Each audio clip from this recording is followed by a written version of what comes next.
Ngobras di Rasika. Ngobrol asik di Rasika. Apapun infonya, sampaikan ke Rasika.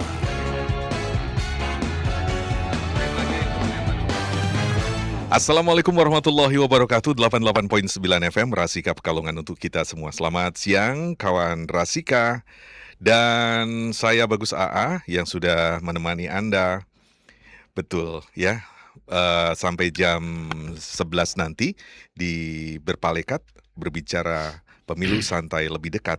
Dan siang hari ini bersama saya Bagus AA dan sudah hadir di studio Rasika FM dari KPU Kabupaten Pekalongan adalah dari Divisi Perencanaan Data dan Informasi atau sering dikenal dengan Datin, Divisi Datin ya, Perencanaan Datin gitu ya. Mas Sigit Prayetno, apa kabar Mas Sigit? Alhamdulillah Mas Bagus, baik. Sebelum ada dimulainya tahapan pemilu, makan gaji buta nggak sih Mas? Enggak dong, Enggak masa ya? makan gaji buta. Karena banyak masyarakat, wah KPU ayam ini. Dimulainya tahapan pemilu 2027. Akhir malah. Berarti sekarang makan gaji buta. Enggak juga ya Mas? Enggak lah. Apa sih Mas kegiatannya Mas kalau misalnya saat ini? Kalau di tahapan justru yang turun itu kan badan etok kami ke bawah. Oh gitu ya? Kalau sekarang kami yang turun langsung. Oh, ada di-spill sedikit Mas, biar masyarakat itu tahu KPU itu setiap hari kerja dan tidak makan gaji buta. Oke. Jadi sesuai undang-undang ini yang berjalan itu kan memang ada daftar pemilih berkelanjutan pemutakhirannya. Ya. Itu yang pertama, itu Baru diatur di undang-undang. seminggu yang lalu atau 2 minggu yang lalu ya, yang terbaru ya. Itu plenonya Oh ya. plenonya ya. Setiap Pleno 3 bulan 3 sekali. bulan ya, triwulan ya. Ya betul. Terus juga ada pendidikan pemilih. Oke. Nah kita itu muter itu satu kabupaten yang kemarin itu di sekolah-sekolah dari SMP, MTS, SMA, SMK.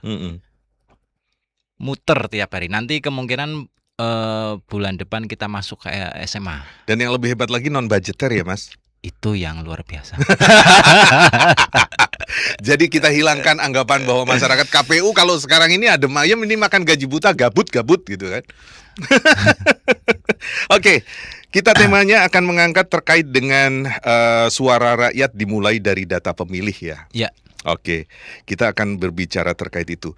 Mas Sigit Prayetno, mengapa sih Mas KPU mengangkat pentingnya data pemilih sebagai salah satu fondasi utama dalam penyelenggaraan pemilu, Mas Sigit?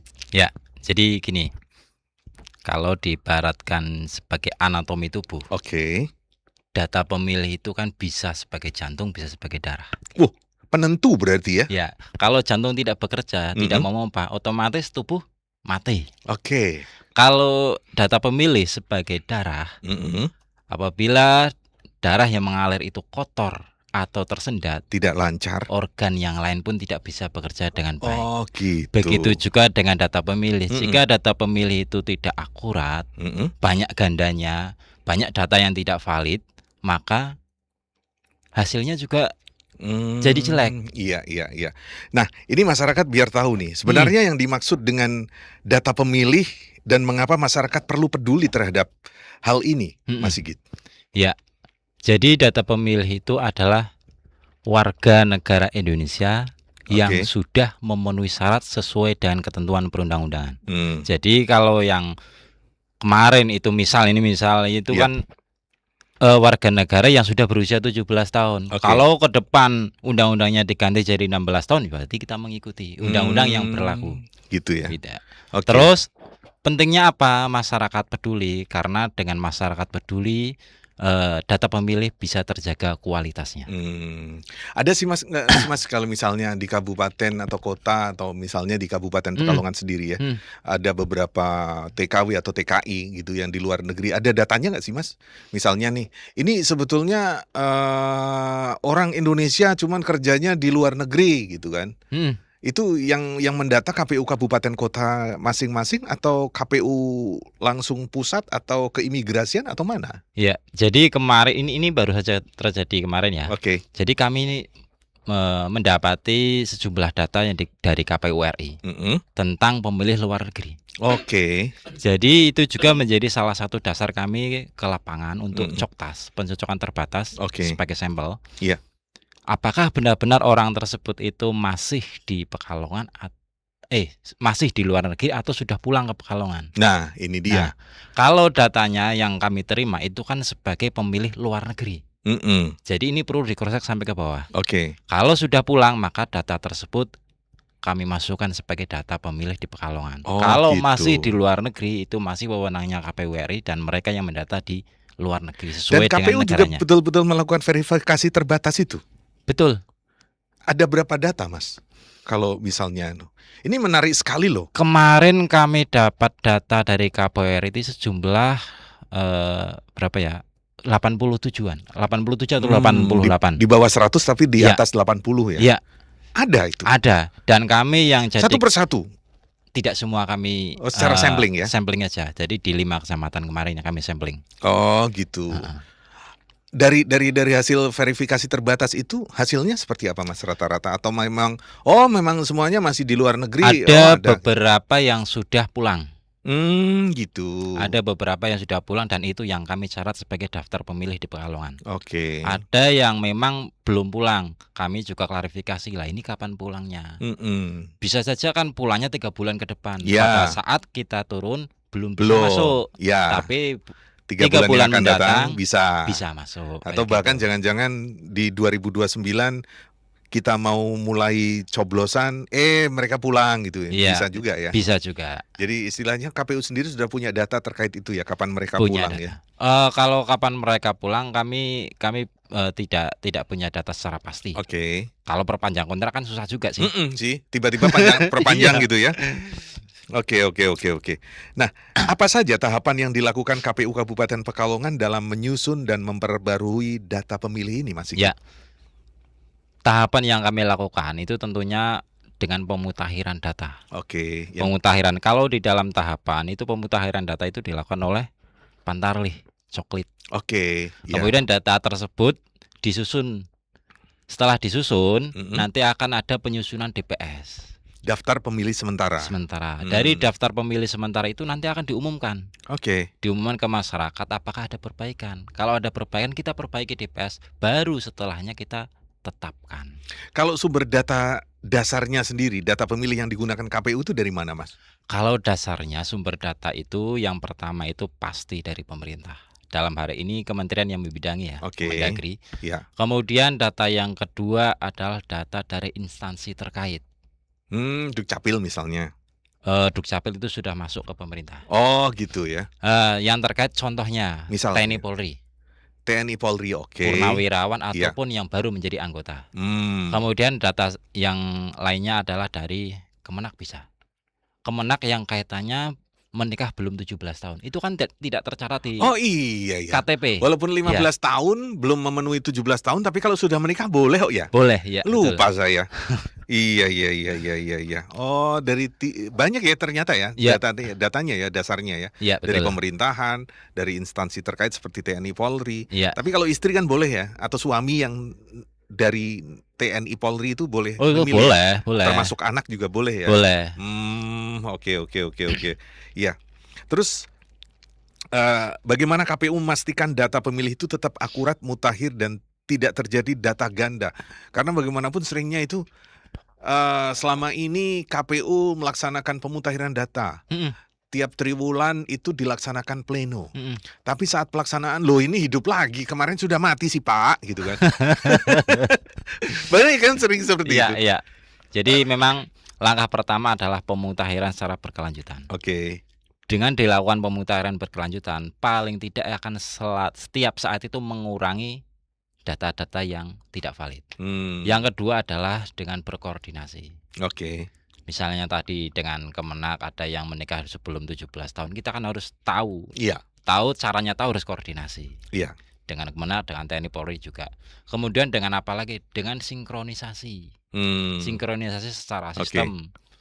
Apakah ini benar-benar sudah termasuk warganya Pekalongan misal atau belum? Kita kan punya akses untuk mengakses sistemnya SIAK Dukcapil. Oke, terbaru ya itu SIAK ya? Oh, sudah lama sih. Sudah lama juga. Sudah lama. Hanya yang diberikan akses itu memang cuma KPU. KPU itu pun cuma yang operator. Kalau kita enggak boleh. Gitu ya? Iya, enggak boleh lihat. Nggak boleh kita akses maksudnya. Iya, iya. Karena memang rahasia, terbagian dari Iya, rahasia ya, betul. kerahasiaan ya. Oke, selama ini apa Mas yang jadi kendala yang paling sering dihadapi dalam proses pemutahiran data pemilih di Kabupaten Pekalongan sendiri? Yang jelas mobilitas penduduk yang besar. Oke, di Kabupaten Pekalongan itu Iya, besar. mobilitas penduduknya masih cukup lumayan besar ya. Kemarin di pemilu pilkada itu Oke. pemilih kita itu ada 735.000 sekian. Ya, oke. Sekarang beberapa minggu yang lalu Mm-mm. kita pleno untuk Mm-mm. PDPP berkelanjutan itu pemilih kita sudah 771.000 sekian. Itu berapa naiknya? 40.000. Iya Gila kan? ya. Belum genap 2 tahun itu. Iya ya. Belum genap 2 tahun. Apa namanya? Rajin ya ternyata. Nggak tahu juga ding. Rajin atau memang kedatangan ya? Ya, kurang tahu kalau gitu. Oke, tapi kayaknya kedatangan ya, karena Ya. itu kan berdasarkan dari yang punya hak pemilih ya. Iya. Beda kalau total seluruh Kabupaten Pekalongan, dengar-dengar sudah lebih dari 1 juta. Iya, betul. Kemarin DPR sudah mulai kasak kusuk dan nyepil. Kalau Ada sudah 1 kursi. juta berarti 45, sekarang udah 50 nih Mas. Nah, kursinya Dah? 50. Iya. Langsung konsultasi ke KPU pusat katanya. Iya, betul. KPU Kabupaten Pekalongan sepertinya diajak juga kan waktu itu. Iya. Tapi memang kelihatannya sih yang ikut ke sana kan Bu Ketua sih. Iya, Nah, betul. Memang hasilnya kita harus menunggu Oh. aturannya bagaimana. Sepertinya nambah apa enggak Mas? Kalau menurut Mas? Nambah, pasti nambah. Kan sudah 1 juta. Oh gitu ya. Nah, Dan itu memang ada dasarnya untuk Iya, menambah dari betul. 45 kursi DPR jadi 50 kursi itu ya. Betul. Setelah penduduk 1 juta lebih kan? Sementara kemarin Dewan itu memang kacamatanya sedikit tajam itu. Ternyata sudah 1 juta penduduk Kabupaten Pekalongan. Kursi Kabupaten Pekalongan untuk DPRD wajib ditambah ini. Iya, Udah, betul. langsung itu konsultasi ke sana. Saya mau diajak tapi saya kapasitasnya sebagai apa gitu. Aduh. Oke. Nah, ini Mas sekarang. Bagaimana jika ada warga yang sudah memenuhi syarat memilih tetapi belum masuk dalam daftar pemilih? Nah, ini nih. Seringnya terjadi kan seperti itu. Ya. Dulu waktu pertama kali pemilihan langsung itu sempat repot ya, karena selama ini dia punya hak pilih tapi tiba-tiba tidak bisa nyoblos. Dan itu banyak yang merugikan pihak satu katanya. Pihak salah satu maksudnya. Dulu. Nah, ini biar tidak terjadi seperti ini. Minimal orang yang ber-KTP atau sudah 17 tahun atau sudah menikah itu mampu terakomodasi dengan baik. Oke. Apa saja nih yang persiapannya? Yang pertama itu memang masyarakat itu harus aktif. Oke. Tahu dirinya terdaftar atau belum. Nah, ini yang repot itu gitu. Nah, Tahu-tahu tidak terdaftar dan protes ya. di akhir. Akhirnya susah mengakomodasinya kan. Makanya ketika nanti pada tahapan itu kan daftar pemilih diumumkan Mas Bagus. Iya ya. Daftar pemilih di print diumumkan di setiap desa atau ditempel tiap-tiap di pos ruang yang kamling mudah kadang ya. dibaca. Betul. Itu tujuannya untuk apa? Untuk pengecekan apakah sudah masuk atau belum. Jika Oke. belum masuk maka akan diperbaiki. Iya. Jika sudah masuk semua maka akan ditetapkan. Jika sudah ditetapkan masih saja terlewat, misalnya ada pindahan baru nih. Iya. Kan bisa saja terlewat. Iya. Itu masih ada daftar pemilih pindahan. Gitu. Ketika itu juga masih terlewat karena baru 17 tahun misalnya, itu kan ada daftar pemilih tambahan DPK. Jadi semua itu bisa terakomodir manakala masyarakat itu bisa aktif. Iya. Ya. Daftar pemilih khusus itu ya, berarti betul. ya. Yang dilayani mulai jam 11:30 apa jam 12? Mulai jam 12. Oke. Baik kawan Rasika, untuk Anda yang ingin bergabung dengan kita, silakan Anda bisa gabung di 0856 477 31111 bertanya apapun, mumpung ini KPU Kabupaten Pekalongan hadir di sini terkait dengan suara pemilih. Kita simak dulu pesan-pesan berikut ini. Rasika FM.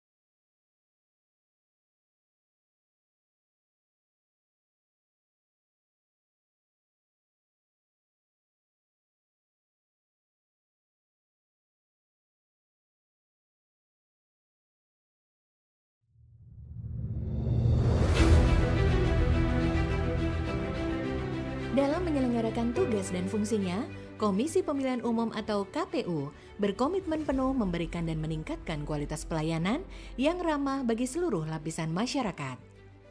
Salah satunya dengan memberikan pelayanan kepemiluan yang inklusif bagi penyandang difabel agar memudahkan partisipasi aktif dalam proses demokrasi. Untuk mendukung hal itu, KPU menyediakan berbagai fasilitas yang nyaman bagi penyandang difabel untuk mengakses gedung KPU di Jalan Imam Bonjol nomor 29 Menteng, Jakarta Pusat. KPU menyediakan jalur pemandu khusus berupa guiding block yang terpasang di halaman kantor KPU. Jalur ini berfungsi membantu dan memudahkan penyandang difabel ketika mengakses layanan di kantor KPU. Selain itu, KPU juga menyediakan jalur landai atau rem khusus untuk memudahkan akses masuk dan keluar gedung bagi pengguna kursi roda. KPU juga memastikan ketersediaan sarana prasarana lainnya seperti toilet yang didesain khusus agar ramah bagi difabel.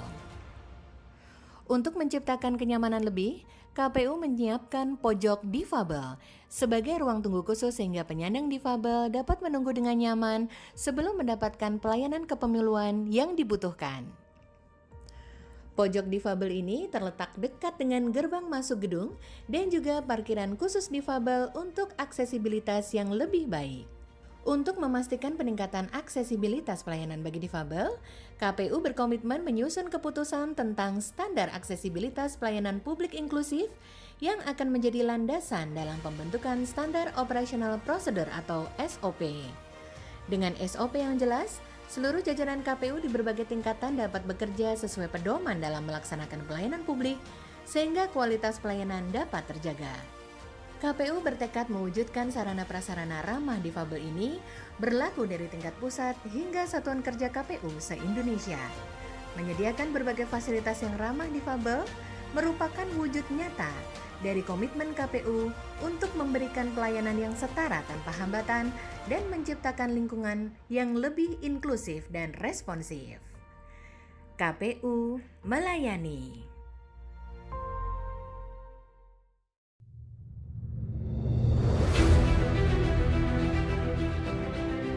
Dalam menyelenggarakan tugas dan fungsinya, Komisi Pemilihan Umum atau KPU berkomitmen penuh memberikan dan meningkatkan kualitas pelayanan yang ramah bagi seluruh lapisan masyarakat. Salah satunya dengan memberikan pelayanan kepemiluan yang inklusif bagi penyandang difabel agar memudahkan partisipasi aktif dalam proses demokrasi.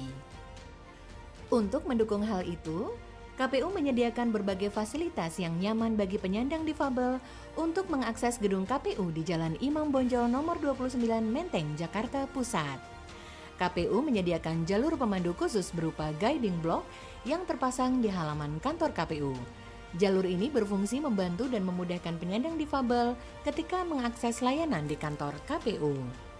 Selain itu, KPU juga menyediakan jalur landai atau rem khusus untuk memudahkan akses masuk dan keluar gedung bagi pengguna kursi roda. KPU juga memastikan ketersediaan sarana prasarana lainnya seperti toilet yang didesain khusus agar ramah bagi difabel. Untuk menciptakan kenyamanan lebih, KPU menyiapkan pojok difabel sebagai ruang tunggu khusus sehingga penyandang difabel dapat menunggu dengan nyaman sebelum mendapatkan pelayanan kepemiluan yang dibutuhkan. Pojok difabel ini terletak dekat dengan gerbang masuk gedung dan juga parkiran khusus difabel untuk aksesibilitas yang lebih baik. Untuk memastikan peningkatan aksesibilitas pelayanan bagi difabel, KPU berkomitmen menyusun keputusan tentang standar aksesibilitas pelayanan publik inklusif yang akan menjadi landasan dalam pembentukan standar operational procedure atau SOP. Dengan SOP yang jelas, seluruh jajaran KPU di berbagai tingkatan dapat bekerja sesuai pedoman dalam melaksanakan pelayanan publik sehingga kualitas pelayanan dapat terjaga. KPU bertekad mewujudkan sarana prasarana ramah difabel ini. Ngobrol asik di Rasika. Apapun infonya, sampaikan ke Rasika.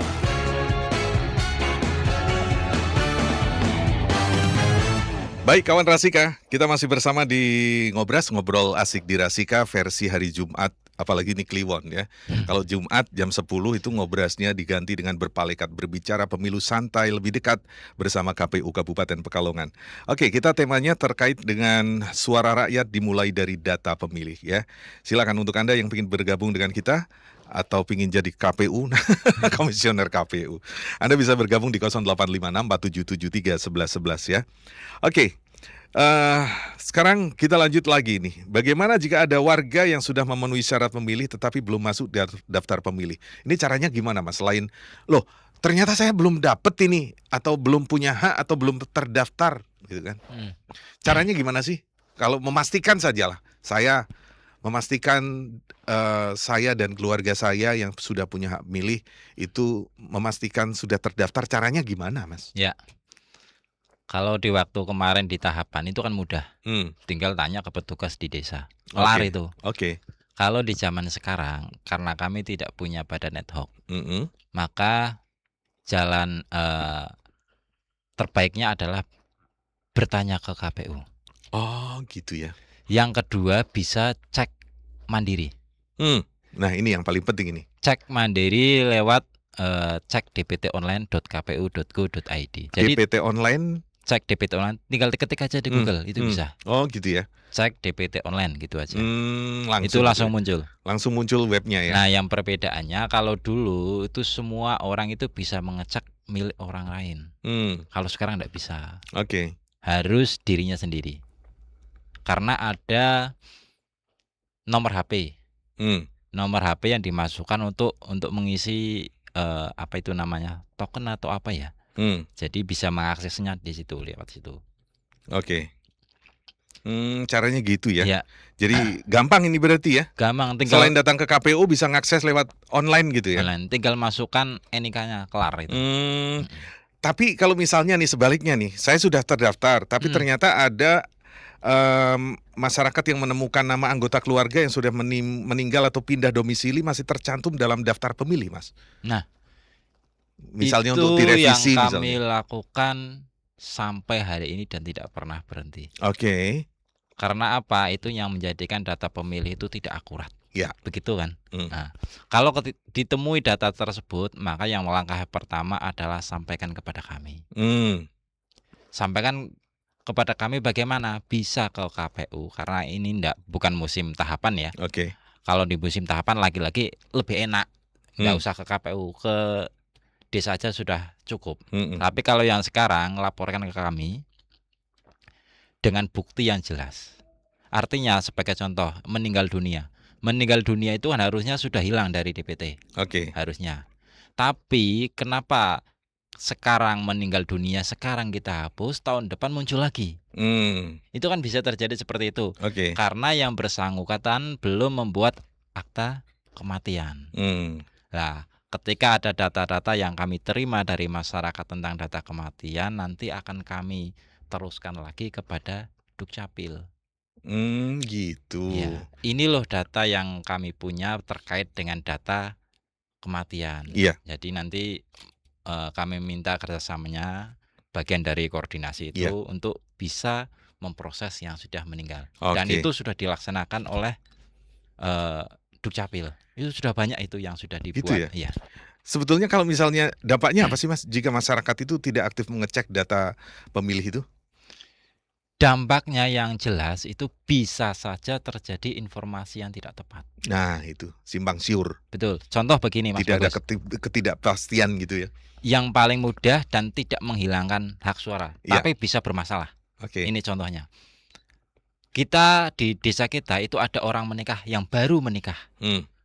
Biasanya secara undang-undang itu kan kalau TPS itu kan disesuaikan dengan kepala keluarga. Satu keluarga ngumpul. Oke. Iya kan? Ya. Ketika dia menikah belum buat KTP, status beralih status ataupun KK baru. Walaupun menikah tetap ikut dengan orang tua.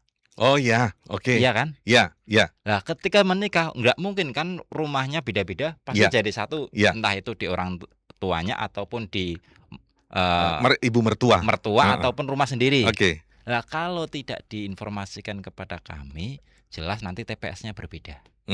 Suami istri itu pasti berbeda. Oke. Kalau tempatnya agak jauh, Ya. apalagi antar desa pasti berbeda. Oke, sekarang kita kembali ke awal nih. Mm-mm. Biar masyarakat juga tahu siapa yang berhak masuk dalam daftar pemilih sesuai ketentuan yang berlaku. Ini Ya. biar masyarakat lebih paham lagi nih terkait data pemilih. Tadi di awal sudah saya sepil adalah warga negara yang berusia 17 tahun atau sudah ataupun pernah menikah. Belum Oke. 17, kalau sudah menikah tetap boleh. Ya. Yang kedua bukan TNI Polri. Karena hak pilihnya tidak bisa dicabut dulu sementara sampai purna nanti. Oke. Kemudian yang selanjutnya adalah warga negara yang tidak sedang dicabut hak pilihnya sesuai dengan keputusan pengadilan. Jadi kalau ada yang sedang dicabut hak pilihnya dia tidak bisa. Oh gitu ya. Berdasarkan keputusan pengadilan. Ya. Oke. Nah, bagaimana pemilih pemula, Mas? Ya. Apa yang harus mereka lakukan agar hak pilihnya dapat digunakan saat pemilu nanti? Walaupun sekarang misalnya nih belum 17 tahun, tapi perkiraan tanggal 20 tahun 2029 itu 17 tahun. Caranya gimana nih? Ini yang selalu kami sampaikan kepada adik-adik di tingkat sekolah, baik itu SMP, SMA. SMP juga ada yang 2009 ya. 2029 sudah mulai. Ya. Karena sekarang mereka sudah 15 tahun. Oke. Jadi 2029 itu sudah 17 tahun. Yang pertama yang kami sampaikan adalah pastikan sudah memenuhi syarat dulu. Syarat secara usia. Oke. Yang kedua, pastikan nanti memiliki dokumen kependudukan. Dokumen kependudukan itu berupa KTP. Oke. Dan perekaman itu bisa dilakukan setahun sebelumnya. Sebelum 17 tahun, berarti 16 tahun plus 1 atau berapa itu. Ya. Itu sudah bisa melakukan perekaman. Meskipun nanti belum punya dapat KTP dalam bentuk fisik, itu bisa melakukan surat keterangan, mencetak surat keterangan dari dinas pencatatan dinas Dukcapil. Oke. Itu bisa walaupun tidak ada KTP tapi sudah ada surat keterangan. Yang terakhir yang paling penting adalah pastikan sudah tercatat di daftar pemilih. Karena kalau pemilih pemula itu sudah kami detek, pasti sudah kami masukkan. Gitu ya. Ya. Oke. Kalau seberapa penting koordinasi KPU dengan pemerintah daerah, misalnya saja Dukcapil dan pihak terkait dalam pemutahiran data pemilih, Mas? Selama ini sering komunikasi intens atau komunikasinya saat pleno saja barangkali? Ya. Silakan. Terima kasih. Jadi koordinasi memang bagi kami itu sangat penting sekali. Ya. Kalau dengan Dukcapil yang paling vital itu jelas tentang data kematian. Data kependudukan, data kematian terkait itu ya. Data kematian. Pindah datang gitu kan. Ya. Kalau data secara umum itu kan kami dapat dari KPU, KPU juga dapat dari Mendagri. Itu kan sama datanya. Iya, betul. Tapi kalau kematian kan enggak. Iya, karena di lapangan langsung kalau itu. Kemudian kalau kami dengan Dinsos itu berkaitan dengan disabilitas. Karena perlakuan nanti di TPS itu bisa berbeda. Oke. Kemudian dengan Kemenak yaitu dengan pemilih yang di bawah 17 tahun tapi sudah menikah. Nah, itu dia. TNI Polri dengan yang purna maupun yang baru menjadi anggota. Jadi itu datanya mereka mengirimkan atau KPU yang proaktif ke sana tiap bulan gitu, Mas? Kami selalu proaktif untuk berkoordinasi dengan menyurati. Oke. Jadi kalau kemarin di pleno terakhir itu kami dapat kalau tidak salah ya itu dari Kementerian Agama dari Kemenak itu kami dapat 6. Oh, 6. Oke. 6 yang di bawah 17 Yang di bawah 17 tahun tapi ternyata di tahun ini sudah menikah gitu ya. Ya. Oke. Kalau di era digital seperti sekarang ini, Mas, teknologi membantu gak sih, Mas, meningkatkan kualitas data pemilih dan seperti apa penerapannya? Jelas sangat membantu, Mas. Oke. Perannya itu sangat vital sekali dalam pengelolaan sistemnya. Ketika dibantu dengan teknologi, sinkronisasi jadi lebih cepat. Oke. Pembandingan antara data kami di DPT sebelumnya dengan data Dukcapil dengan data yang dari DP4 itu kalau dengan teknologi kan lebih cepat. Iya. Lebih ketemu. Ini loh ternyata ada data ganda. Ini loh ternyata ada data yang meninggal dunia. Ini loh ternyata ada data yang purna. Jadi sangat membantu sekali. KPU kan mengurusi data pemilih ini ribuan ya, Hmm. ribuan, ratusan ribu. Iya betul. Berapa tim Mas di belakang jenengan? Atau hanya dikerjakan jenengan saja? Nggak mungkin lah. Nggak mungkin ya? Nggak mungkin. Ada berapa tim sih sebetulnya? Yang jelas di KPU itu ada divisi yang namanya divisi Rendatin, perencanaan data dan informasi. Oke. Itu yang saya bidangi. Mm. Nah, kemudian di divisi itu ada kasubagnya, ada Oke. staf-stafnya. Lah itulah tim-tim yang mengolah data di Gitu ya. KPU. Kalau di tahapan bisa dibantu dari PPK, PPS. Kalau di luar tahapan ya kami di KPU yang Oke. mengurus itu. Karena sebagian kecil ya, ada lah masyarakat itu yang menganggap data pemilih itu nggak penting. Iya gitu betul. kan. Kalau menurut KPU sendiri tanggapan itu seperti apa? Saya boleh bilang itu tanggapan yang keliru. Oke. Kenapa keliru? Karena ini cocok sekali dengan judulnya podcast kita. Iya. Jadi suara rakyat itu dimulai dari data pemilih Yang benar. ya yang kan? benar. Hmm. Karena apa? Percuma kita mendukung kalau tidak bisa mencoblos. Terus yang dikonversi itu apa? Gitu ya. Sedangkan kita mencoblos itu harus melalui yang namanya tahapan pendataan pemilih. Nah, jadi ada hubungan ini berarti Ya. antara data pemilih dan kualitas pemilu ada hubungannya. Seperti Betul. apa sih Mas hubungannya Mas?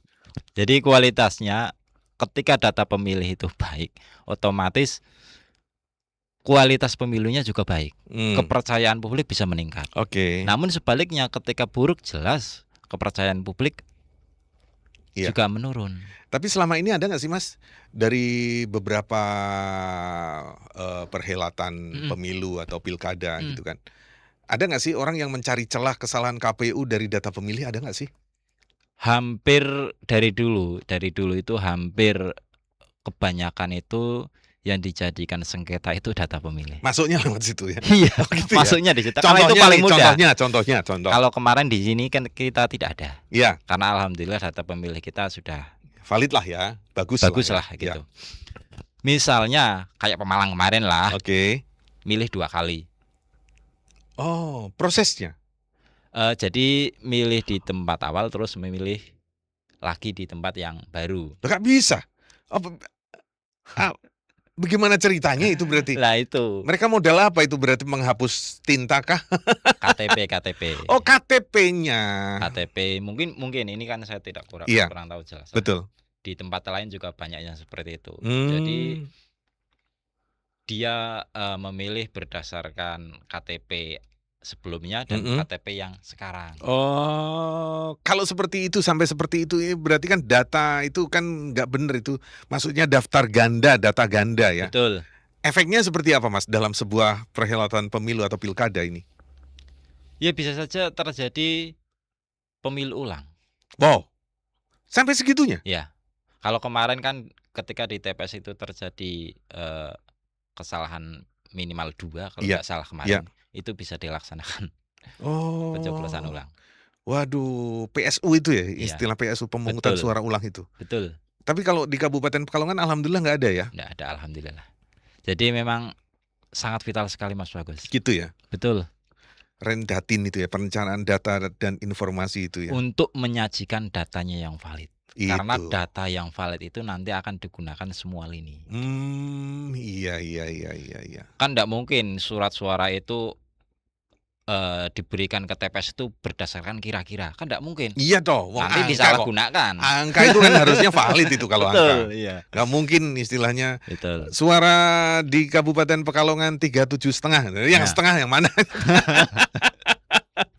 Harusnya angkanya kan jelas ya. Iya betul. Oke. Baik kawan Rasika, kita sudah masuk di sesi yang kedua, tapi masih ada satu sesi lagi. Kita akan mendengarkan pesan-pesan plus nanti kita mendengarkan satu lagu. Kita masih bersama di Berpalekat, berbicara pemilu santai lebih dekat. Kita simak dulu pesan-pesan berikut ini. Rasika FM.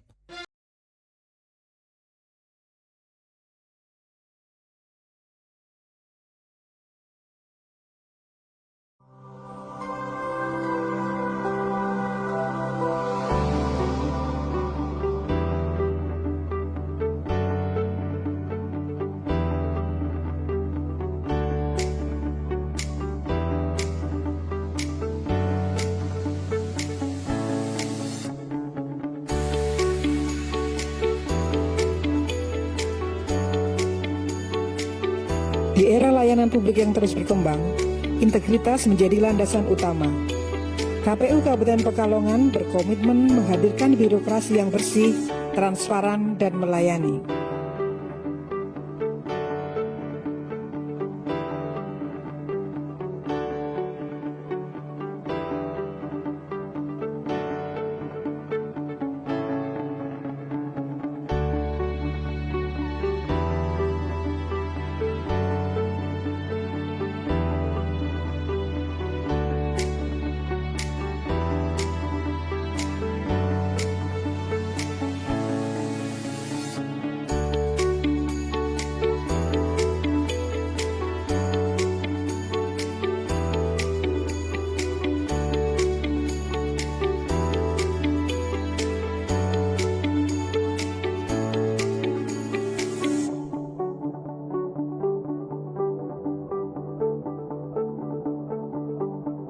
Zona integritas adalah predikat yang diberikan kepada unit kerja yang berkomitmen mewujudkan wilayah bebas dari korupsi dan wilayah birokrasi bersih melayani. Komitmen ini bukan hanya formalitas, melainkan budaya kerja.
Zona integritas adalah langkah nyata kami untuk membangun pelayanan yang akuntabel dan profesional.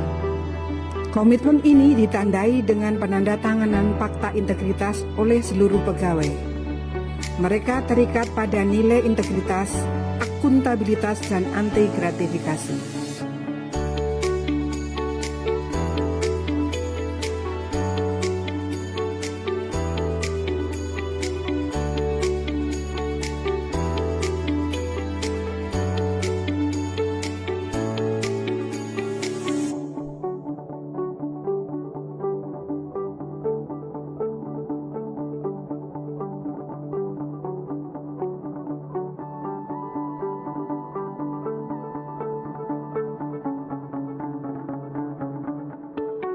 Kami siap menjadi role model birokrasi bersih. Perubahan dimulai dari komitmen. Melalui pembentukan tim zona integritas, kami menciptakan budaya kerja yang disiplin, inovatif, dan melayani.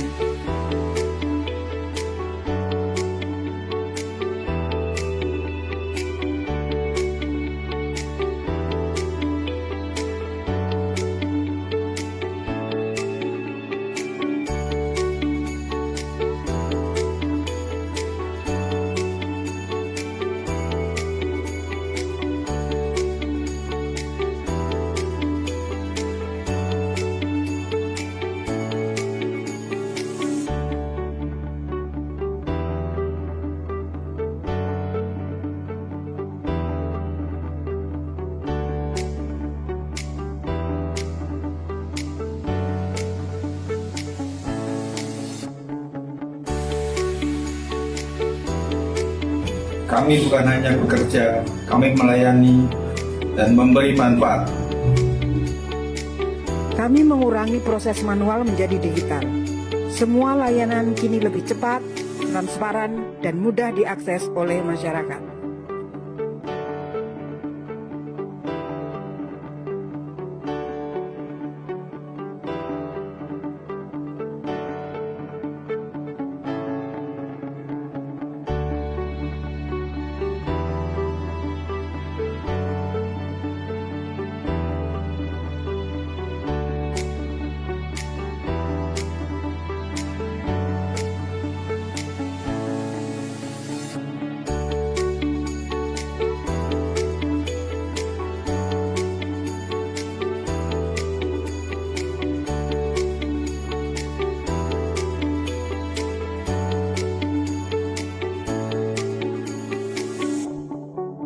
SDM adalah aset. Kami memastikan pegawai ditempatkan sesuai kompetensi dan mendapatkan pengembangan kapasitas secara berkelanjutan.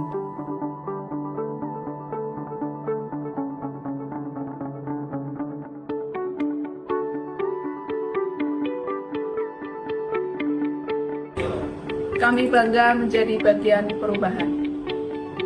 Setiap anggaran yang dikelola harus berdampak langsung pada pelayanan publik dan dapat dipertanggungjawabkan.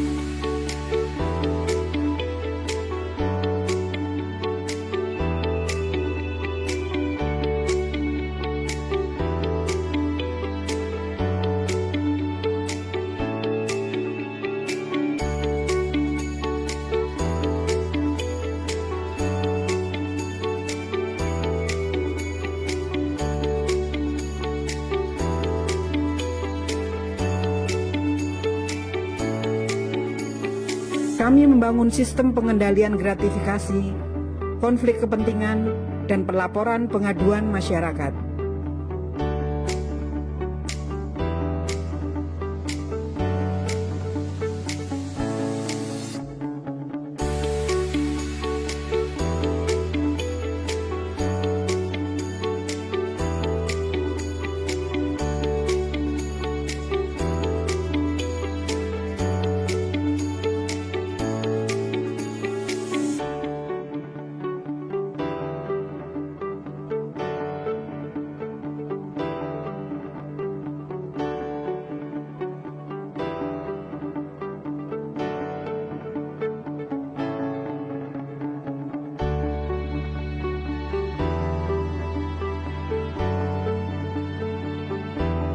Layanan kami tidak dipungut biaya.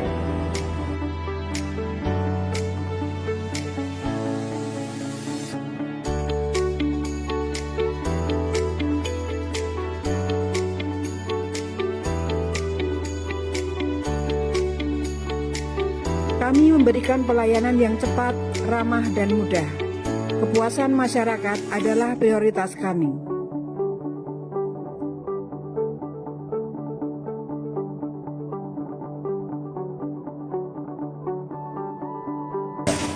Pelayanannya cepat, jelas, dan tidak ribet.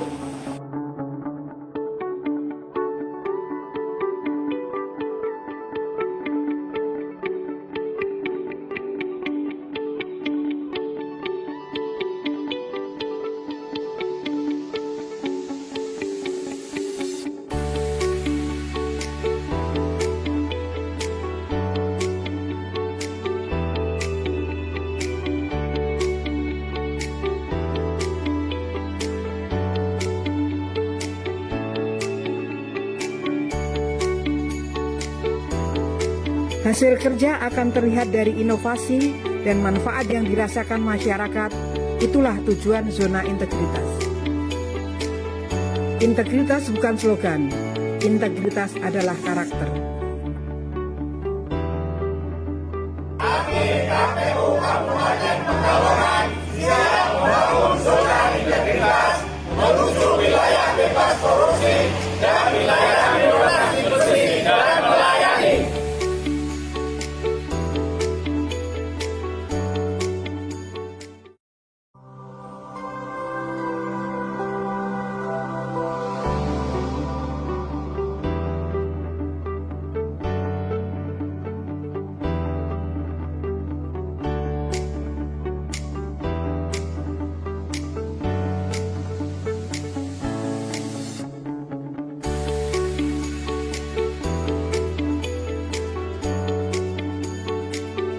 Di era layanan publik yang terus berkembang, integritas menjadi landasan utama.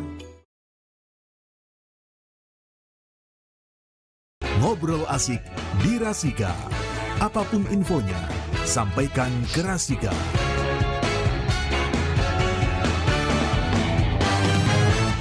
Baik, kawan Rasika, kita lanjutkan lagi. Ngobras versi berpalekat berbicara pemilu santai lebih dekat bersama KPU Kabupaten Pekalongan. Kita bicara soal berpalekat itu nggak terasa sudah bertahun-tahun ya. Saya tidak menghitung, sekarang sudah edisi yang kesekian ratus berapa. Karena sudah lama. Karena bagaimanapun yang namanya kesuksesan sebuah pemilu, kalau bagi Rasika itu ya media ikut tanggung jawab. Iya. Kalau media ikut menghabiskan uangnya saja itu nggak benar itu. Ikut tanggung jawab suksesnya pemilu itu ya media. Bukan berarti ini bukan musim pemilu tapi kok Rasika masih menyiarkan saja. Loh, itu bagian dari edukasi pemilu. Terus Ya, juga betul. suksesnya sebuah pemilu, perhelatan pemilu atau pilkada, itu media ikut bertanggung jawab sehingga masyarakat biar tahu, menginformasikan sejelas-jelasnya kan gitu. Oke, dan siang hari ini di sesi yang ketiga kita masih bersama Mas Sigit Prayetno dari Divisi Perencanaan Data dan Informasi, kawan. Ada tema suara rakyat dimulai dari data pemilih. Kalau tadi kita berbicara terkait konsekuensi jika ada data pemilih yang tidak akurat terhadap kualitas dan kredibilitas pemilu. Konsekuensinya apa sih Mas sebetulnya kalau misalnya data itu kurang benar dan lain sebagainya, sehingga akurasi dan kualitas dan kredibilitas pemilu itu apakah berpengaruh juga? Pertama, kepercayaan jelas menurun. Oke, itu jelas ya berarti. Pasti itu, pasti. Kedua, KPU nggak bener ini datanya kok nyalah-nyalah, yang hidup mati, yang mati mati hidup. Betul. Yang kedua, potensi sengketa itu meningkat. Pasti meningkat. Oke. Jadi dicarilah salah-salahnya di TPS mana, itu pasti meningkat. Yang ketiga, menurunnya legitimasi hasil pemilu, itu pasti. Oke. Ini pemimpin dipilih dari proses yang tidak kompeten, dari data pemilih yang tidak baik. Itu pasti muncul seperti itu. Jadi makanya kami beranggapan bahwa data pemilih ini sangat penting dan menjadi salah satu fondasi yang harus dibangun dengan baik dan kuat. Oke, makanya pemutakhiran data pemilih itu di-upgrade terus setiap 3 bulan sekali ya. Oke, ada pesan Mas kepada masyarakat yang sering berpindah-pindah tempat tinggal atau baru melakukan perubahan data kependudukan? Pertama, jika berpindah-pindah domisili ataupun yang baru tadi ya, dikejar-kejar londo berarti. Jadi nomaden. Harus jelas dulu pindahnya karena apa. Ya. Kalau pindah itu karena tugas, maka dalam status pemilunya dia bisa memanfaatkan pemilih pindahan. Bisa ya? Bisa. Karena tugas ya? Karena tugas. Oke. Kalau bekerja juga bisa. Tugas kan bekerja sih. Iya. Yang penting formal. Yang kedua, jika pindah-pindah itu terjadi karena memang ingin menetap, maka segera perbarui data kependudukan. Biar bisa disesuaikan hak pilihnya berada di situ. Itu kan yang repot kan kadang seperti itu. Sudah pindah tapi KTP-nya masih di tempat yang lain. Mintanya nyoblos di situ. Kan itu pindah suatu tempat itu ada yang full atau yang tidak dalam menggunakan haknya ya. Misalnya nih, itu butuh berapa lama sih? Misalnya pemilu dan pilkada. Biar kita mendapatkan full surat suara saat kita mencoblos, minimal berapa bulan, Mas? Kalau sekarang enggak ada aturan gitu. Oh gitu? Kalau dulu kan ada. Iya ada kan? Setengah tahun atau 1 tahun gitu ya. Baru boleh melakukan pindah. Full. Yang kalau sekarang aturannya beda atau ada lagi, itu wewenang Dukcapil jelas. Tapi bagi kami, selama itu ada KTP, dokumen resmi yang dikeluarkan oleh pemerintah dalam hal ini Dukcapil. Kemarin yang diberikan misal KTP masih di luar Pekalongan. Hari ini kedatang ke KPU bahwa KTP Pekalongan dan itu resmi, ya kami terima. Dan itu mendapatkan semua surat suara misalnya? Betul. Oh gitu ya? Betul. Saat itu juga? Iya. Oh, oke. Jadi yang penting ada surat resmi, ada surat bentuk dokumen resmi ya. dokumen resmi dalam bentuk KTP itu. Itu langsung. Langsung. Oh gitu. Oke. Nah sekarang nih menjelang tahapan pemilu berikutnya, apa yang perlu dipersiapkan masyarakat terkait administrasi kependudukan agar tidak kehilangan hak pilihnya? Yang jelas sama-sama cek apakah data pemilihnya itu sudah masuk atau belum. Oke. Jika sudah masuk, terjadi kesalahan, laporkan kepada kami melalui datang ke KPU atau lewat kontak-kontak yang sudah kami sampaikan di website kami. Juga itu ada itu nomor WA-nya di website kami. Oke. Ataupun melalui media sosial kami juga boleh sampaikan itu. Boleh ya? Boleh ya. Oke. Nah, sebagai closing statement nih, ajakan Pak Sigit kepada seluruh masyarakat Kabupaten Pekalongan agar bersama-sama mewujudkan data pemilih yang akurat demi pemilu yang berkualitas. Silakan Mas Sigit. Ya. Jadi memang demokrasi itu dimulai tidak pada waktu kita mencoblos, tapi dimulai saat data pemilih itu disusun dengan baik. Ingat kata kuncinya disusun dengan baik. Ya. Nah, oleh karenanya kami dari KPU itu mengajak kita semua masyarakat di Kabupaten Pekalongan untuk sama-sama mengecek apakah data kita itu sudah benar-benar benar, sudah benar-benar valid. Kalau belum valid segera perbaiki. Karena memang yang namanya suara itu benar-benar berasal dari data pemilih. Oke. Terima kasih. Siap. Terima kasih Mas Sigit Prayitno dan juga kawan Rasika. Tuntas sudah kebersamaan kita siang hari ini di Berpalekat berbicara pemilu santai lebih dekat bersama KPU Kabupaten Pekalongan dan Radio Rasika FM. Saya Bagus A pamit undur diri, mengucapkan banyak terima kasih untuk kebersamaan Anda. Ketemu lagi Jumat ke depan karena kemarin sudah libur. Jadi ini Berpalekat Jumat depan kita tetap main lagi ya. Oke. Mas Falah ingat-ingat ya. Jumat depan kita main lagi, tidak ada liburnya. Biasanya 2 minggu sekali. Dan kawan, kita akan ketemu lagi dengan Berpalekat berikutnya dengan tema yang lain. Dan tetap stay tune terus di 88.9 FM Rasika Pekalongan. Saya Bagus A pamit undur. Wassalamualaikum warahmatullahi wabarakatuh. 88,9 FM Rasika Pekalongan.